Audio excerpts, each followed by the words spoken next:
Ancient Egypt यानी एक ऐसी सभ्यता जिसने दुनिया को अपनी यूनिकनेस एंड मिस्ट्री से चौंका दिया। फिर चाहे वो पिरामिड्स की विशालता हो या फिरौन के राजमहलों की भव्यता, नील नदी के किनारे बसी इस सभ्यता की कहानियां आज भी हमारे दिल में एक डीप क्यूरियोसिटी एंड मिस्ट्री छोड़ जाती हैं। लेकिन क्या आप जानते हैं कि इस सभ्यता में कुछ ऐसे रहस्य छुपे हैं जो आज भी ह्यूमैनिटी के लिए बिगेस्ट क्वेश्चन बने हुए हैं। मगर सवाल ये है कि क्या वास्तव में पिरामिड्स का निर्माण एलियंस ने किया था या फिर एक रहस्यमय शक्ति थी जिसने इन विशाल संरचनाओं को खड़ा किया था। यही नहीं, क्या आप यकीन करेंगे कि इजिप्ट के मोस्ट फेमस फेरो की डेथ के रहस्य पर अब तक पर्दा नहीं उठ सका है। और इतना ही नहीं, सैकड़ों साल पुरानी ममीज आज भी अपनी आंखों में एक खौफनाक सच छुपाए बैठी हैं। तो चलिए चलते हैं एक रहस्यमय सफर पर, जहां आपको पता चलेगा एंशिएंट इजिप्ट के उन 5 रहस्यों को जिन्हें साइंटिस्ट ने सुलझाने के लिए कई साल से कोशिशें की हैं, लेकिन वो अब तक अनसुलझे बने हुए हैं। यकीन मानिए, इन रहस्यों को सुनने के बाद आप खुद से सवाल करेंगे, क्या ये सभ्यता केवल एक इतिहास का हिस्सा है या इसका कुछ और भी अर्थ है। तो आइए डिटेल्स में जानते हैं।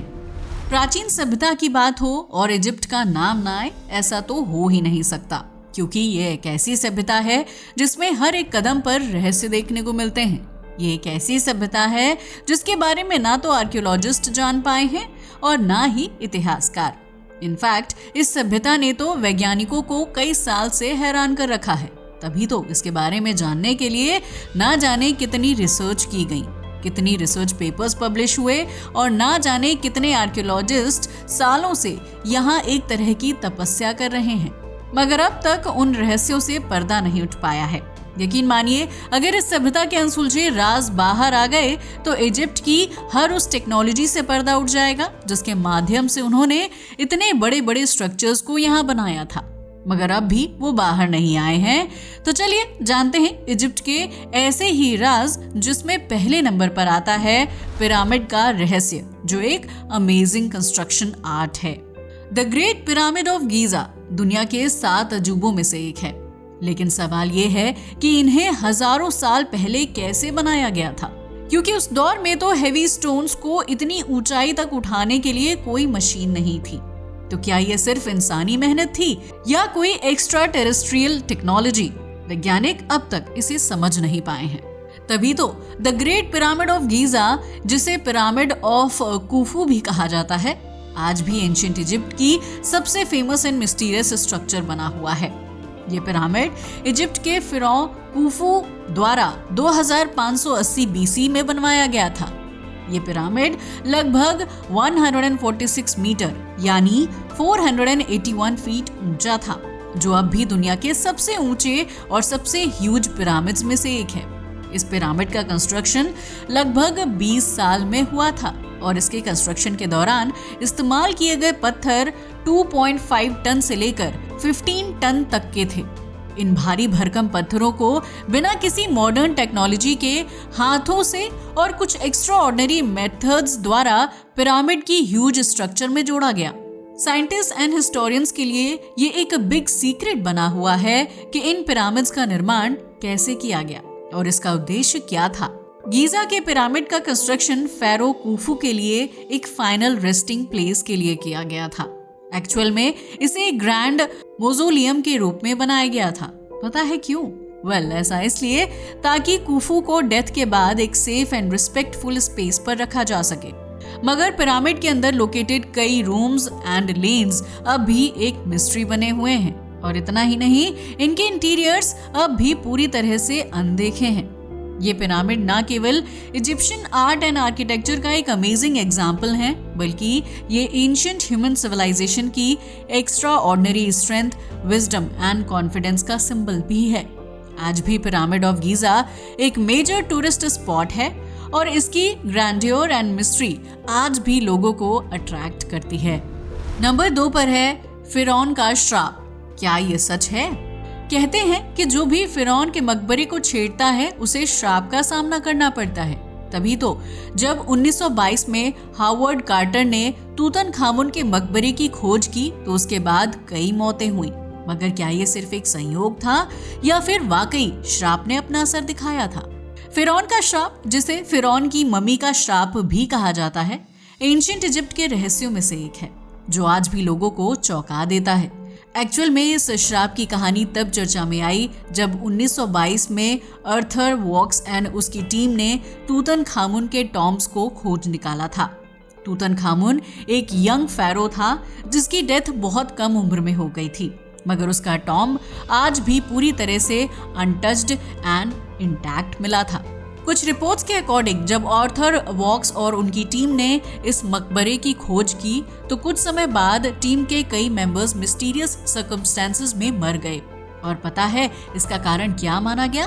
वेल, आप जानकर हैरान रह जाएंगे कि ये टॉम्ब ऑफ तूतनखामुन पर लगा श्राप था। कहा जाता है कि ममी ऑफ फेरोज बॉडी को छेड़ने या टॉम्ब्स को खोलने वाले लोगों पर एक भयानक श्राप पड़ता है। यकीन मानिए ये पूरी तरह से सच है।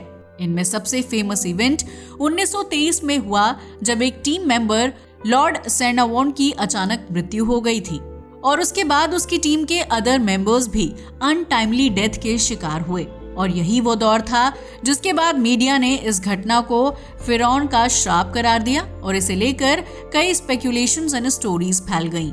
हालांकि साइंटिस्ट का मानना है कि इन डेथ्स का कारण कुछ नेचुरल कॉजेज जैसे बैक्टीरिया और वायरसेस से इन्फेक्शन हो सकता है, मगर चाहे जो भी हो, कर्स ऑफ द फेरोज आज भी एक बड़ा रहस्य एंड पॉपुलर मिथ्स बना हुआ है। हेबल जो एंशिएंट इजिप्शियन हिस्ट्री से जुड़ा हुआ है, मगर चाहे जो भी हो, कर्स ऑफ द फेरोज आज भी एक बड़ा रहस्य एंड पॉपुलर मिथ्स बना हुआ है जो एंशिएंट इजिप्शियन हिस्ट्री से जुड़ा हुआ है। ये कहानी हमें ये भी याद दिलाती है कि एंशिएंट सिविलाइजेशंस में छुपे हुए रहस्यों को समझने में अभी भी बहुत कुछ अनसुलझा है, जिन्हें खोजा जाना अभी बाकी है। इजिप्ट का रहस्य नंबर 3 है नील नदी की पूजा। असल में नील नदी इजिप्ट की लाइफलाइन मानी जाती है। पता है क्यों? क्योंकि इजिप्शियंस इसे केवल एक नदी नहीं मानते थे, वो इसे एक देवी के रूप में पूजते थे। लेकिन सवाल ये है कि वो ऐसा क्यों करते थे? क्या उनके पास इस नदी की मिस्टीरियस पावर्स की कोई जानकारी थी जो आज के विज्ञान से परे है? ये एक बड़ा सवाल है। वैसे अगर नील नदी की बात की जाए तो इसे एंशिएंट इजिप्ट में इर या हापी के नाम से भी जाना जाता था। ये इजिप्शियन कल्चर एंड रिलीजियोसिटी में हाईली इंपॉर्टेंट प्लेस रखती थी। ये नदी इजिप्शियन लाइफ का इंटरनल पार्ट हुआ करती थी। पता है क्यों? क्योंकि इसके बिना एंशिएंट इजिप्ट की सिविलाइजेशन का अस्तित्व मुश्किल था। असल में नील नदी के पानी से न केवल खेती होती थी, बल्कि ये नदी रिलीजियस सेरेमनीज एंड वर्शिप का भी एक क्रिटिकल पार्ट थी। असल में एंशिएंट इजिप्शियंस नाइल रिवर को एक डिवाइन पावर मानते थे और इसे भगवान के रूप में पूजा करते थे। उन्हें फेथ था कि ये नदी सोर्स ऑफ लाइफ है और ये नदी ही उन्हें प्रोस्पेरिटी, फर्टिलिटी एंड सिक्योरिटी देती है। नील नदी की पूजा आमतौर पर नदी के हर साल बाढ़ आने के समय की जाती थी। पता है क्यों? क्योंकि ये फसलों के लिए पानी लाती थी। तभी तो ये बाढ़ इजिप्शियंस के लिए एक रिलीजियस फेस्टिवल की तरह होता था, जिसका अंदाजा आप इस बात से लगा सकते हो कि नील नदी की पूजा के दौरान कई तरह के अनुष्ठान किए जाते थे। स्पेशली नदी के किनारे मन्नत मांगने के लिए पूजा की जाती थी और देवताओं से प्रॉस्पेरिटी एंड फर्टाइल लैंड की कामना की जाती थी। नील नदी को हापी देवता के साथ जोड़ा जाता था, जिन्हें रिवर एंड उसके वाटर फ्लो का देवता माना जाता था। आज भी इजिप्शियंस का मानना है कि हापी देवता ने ही नील नदी को फर्टाइल एंड लाइफ गिविंग बनाया था, जो हर साल बाढ़ लाकर भूमि को उपजाऊ बनाता था। इसके अलावा नील नदी से जुड़े कई अदर रिलीजियस ऑब्जर्वेंसेस भी होते थे, जिनमें देवताओं के रिस्पेक्ट में सॉन्ग्स, सैक्रिफाइसेस एंड ऑफरिंग्स जाती थी। एक्चुअल में नील नदी की वर्शिप एंशिएंट इजिप्शियंस के जीवन का इंटीग्रल पार्ट होने के साथ साथ उनके रिलीजियस बिलीफ्स का इम्पोर्टेंट सिंबल थी। आज भी नील नदी मिस्र की कल्चर एंड सिविलाइजेशन का सिंबल बनी हुई है। नंबर 4 पर है how to make a mummy. ये साइंस था या मैजिक?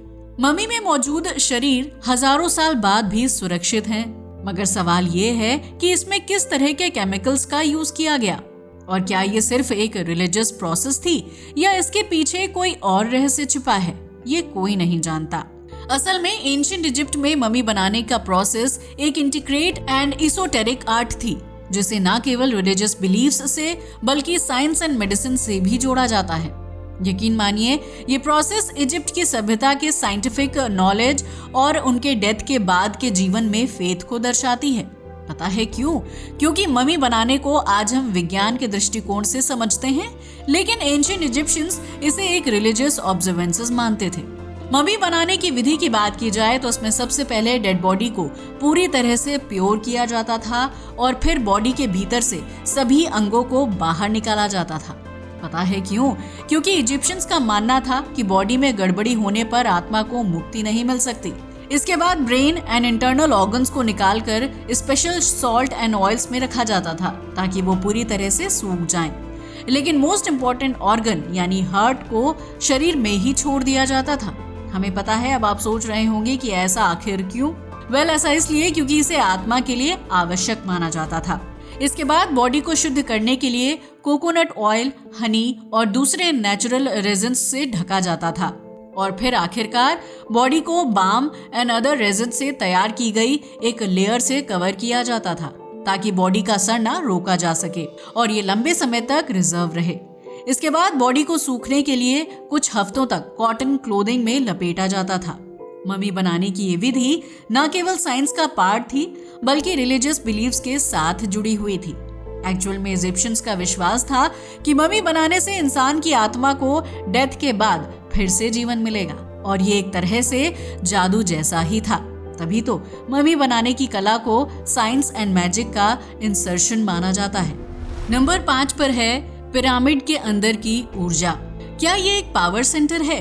कई साइंटिस्ट का मानना है कि पिरामिड के अंदर कुछ यूनिक एनर्जी होती है। असल में कुछ लोगों का दावा है कि पिरामिड के अंदर खाना खराब नहीं होता, घाव तेजी से भरते हैं और इतना ही नहीं, यहाँ मेडिटेशन करने से मेंटल पीस मिलती है। तो आखिर क्या पिरामिड्स केवल टॉम्ब थे या ये एंशिएंट साइंस का एक बड़ा नमूना है? Ancient Egypt pyramids, specially Giza के ग्रेट पिरामिड, लंबे समय से मिस्ट्रीज एंड स्पेकुलेशंस का सेंटर बने हुए हैं। इनमें से एक प्रमुख सवाल ये है कि क्या पिरामिड के अंदर कोई ऐसी एनर्जी या शक्ति केंद्र छुपा हुआ है जो आज भी कार्यशील हो सकता है? यकीन मानिए, पिरामिड्स की संरचना और उनकी जगह को लेकर कई ऐसे एक्सपर्ट्स हैं जिनका मानना है कि ये पिरामिड अमेजिंग एनर्जी जनरेट करने में सक्षम थे। असल में कुछ रिसर्चर्स का मानना है कि पिरामिड के special shapes and precise geometry के कारण इसमें एनर्जी का एक स्पेशल सेंटर हो सकता है। एक्चुअली पिरामिड्स के अंदर की कॉम्पैक्ट एंड सिमेट्रिकल स्ट्रक्चर, उनकी ओरिएंटेशन और उनकी दीवारों की सामग्री से ये पॉसिबिलिटी जताई जाती है कि पिरामिड ऊर्जा को एक्यूमुलेट कर सकते हैं। साइंटिस्ट ये मानते हैं कि shape of the pyramids earth's magnetic and electric forces के साथ संवाद कर सकता है, जिससे कुछ अलग तरह की एनर्जी जनरेट हो सकती है। इसके अलावा कई आर्कियोलॉजिस्ट एंड ऑथर ये सजेशन देते हैं कि एंशिएंट इजिप्शियंस ने पिरामिड्स का उपयोग एक तरह के ऊर्जा केंद्र के रूप में किया था, जो healing, meditation and other spiritual practices के लिए था।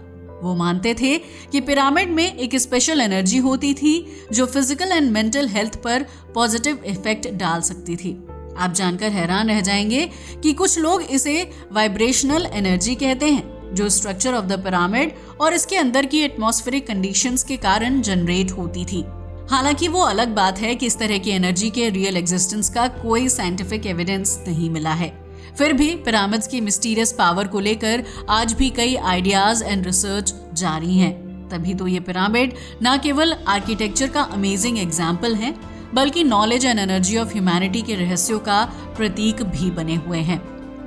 सच तो ये है कि इजिप्ट के हजारों सवाल बाहर आ चुके हैं, मगर आज भी मिस्र की सभ्यता ने अपने पीछे कई सवाल छोड़ दिए हैं। चाहे वो पिरामिड हो, ममी हो या फिरौन का श्राप ही क्यों ना हो, हर कहानी में एक ऐसा राज छिपा है जो हमारी कल्पना से परे है।